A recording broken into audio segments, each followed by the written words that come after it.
Although my life isn't particularly thrilling, it's pleasant. I am 40 years old, childless, and single.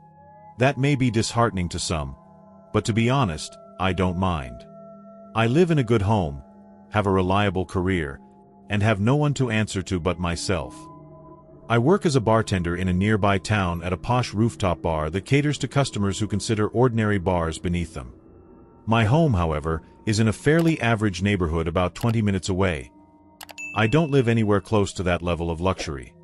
Still, there are benefits to working there. The tips are fantastic, the locals aren't afraid to share their wealth, and the ever-changing clientele keeps things interesting. Since it's a high-end bar, the usual regulars you'd expect at a dive aren't here. That's nice.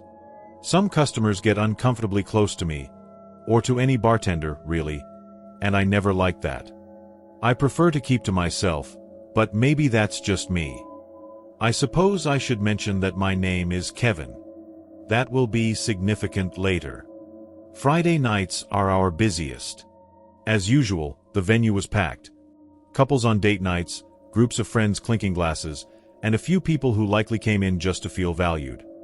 I always play a mental game, trying to determine who's putting on an act. The way people order their drinks says a lot about them. Those who opt for complex cocktails are usually trying to impress someone. Whiskey neat. They've had a day. A couple near the end of the bar caught my attention as they finished their last sips of wine. It's always better to offer a refill before they wave you away. I was enjoying myself, mixing drinks, chatting with patrons, when I noticed a stranger enter the room. He clearly didn't belong. I spotted him immediately. He was frowning, his teeth clenched as if he were angry. His jet-black hair sat in an unkempt mess on his forehead, like a nest of birds.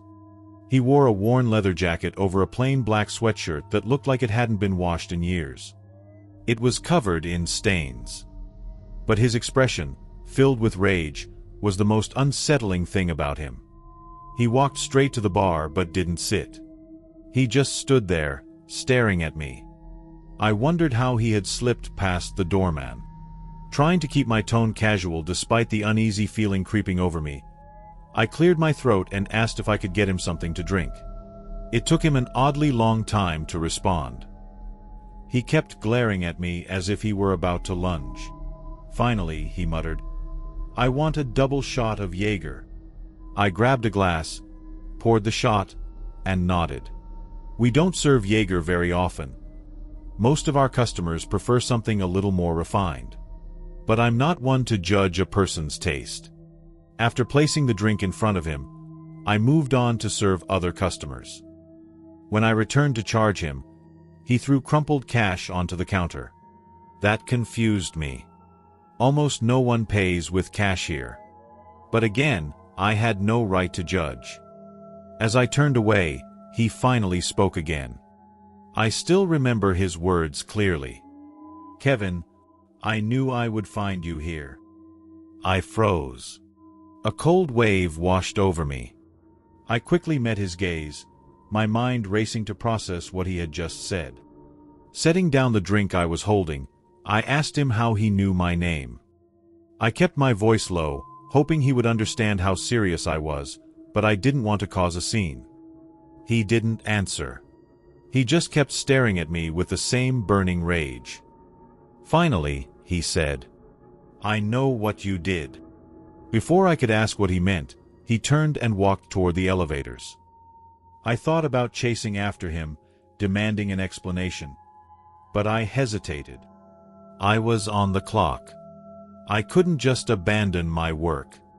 So instead, I stood there, utterly confused. I had no idea who he was. Nothing I could recall would justify such a vague accusation. I'm not perfect, but I don't go out of my way to make enemies. For the rest of the night, the encounter weighed on me. After my shift, I drove home, but I couldn't shake the memory of what had happened. I searched my mind for a logical explanation, but none came. Sometime in the middle of the night, I woke up abruptly. I didn't need to use the restroom, so I wasn't sure why I had woken up. I usually sleep through the night. I didn't see or hear anything, but I had a strange feeling. I lay still, waiting for my eyes to adjust to the darkness. A minute later, I noticed something that sent a surge of adrenaline through my body. In the corner of my room, beside the door, was a dark mass. It was just standing there. It didn't belong in my room. My heart pounded, but I forced myself to stay still, to act like I was still asleep. I had a visitor. I repeated that thought in my head 6 times before I fully grasped it. I needed to act. Silently, I counted to 3, then leapt out of bed, screaming like a madman. The figure didn't come at me, but I was ready for a fight. Instead, he bolted for the door. As he moved, something clattered to the floor. I chased him through my house, but by the time I reached the front door, it was ajar. He was gone. I was afraid to follow him outside. It could be a trap. Instead, I slammed the door shut and locked it. Even now, I believe that was the right decision. Then I remembered the sound from earlier. I turned on the light and froze. A knife lay on the floor in the corner of my room. It was from my kitchen. My stomach turned. Whoever had entered my room had bad intentions. Maybe to kill me. I immediately called the police. They arrived quickly, searching my house and yard, but found nothing. After I described the man from the bar, they pulled the CCTV footage from my workplace. They couldn't find him. To this day, I haven't heard anything. The thing that terrifies me the most? That night, I know for a fact that I locked all my doors. I do it every night. But the police couldn't figure out how he got in. No broken windows. No unlocked doors. No signs of forced entry. How he got in remains a mystery. I haven't seen him since. But I'd be lying if I said I don't think about that night.